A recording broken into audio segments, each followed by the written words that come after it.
pour cette 64e sélection des grandes figures du cinéma, plusieurs fois récompensées, comme Almodovar, les frères Dardenne ou encore le Danois Lars von Trier sont en lice pour la Palme d'Or.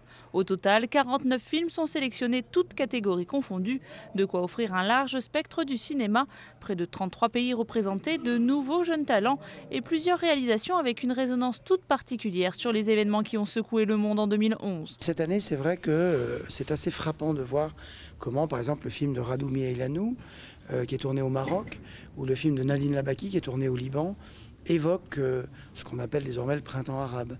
Côté français, 9 productions ont retenu l'attention du jury, dont 3 pour la course à la Palme. Parmi eux, la jeune réalisatrice Mai Wen fait son entrée dans la cour des grands en présentant son 3e long métrage, Police.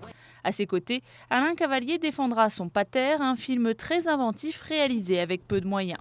Nous sommes très intéressés par cette nouvelle école qui font des films moins chers.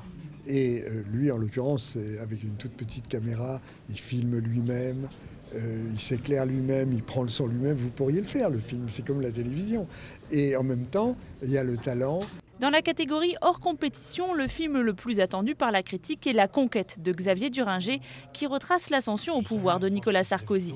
Les organisateurs assurent n'avoir subi aucune pression quant à la sélection de ce film, qui fait naître déjà de nombreuses rumeurs. On a reproché très longtemps au cinéma français de ne pas s'intéresser à la politique, de ne pas s'intéresser au réel, de ne pas s'intéresser à la société contemporaine et encore moins de s'intéresser à la présidence de la République. Là, c'est la première fois que ça arrive.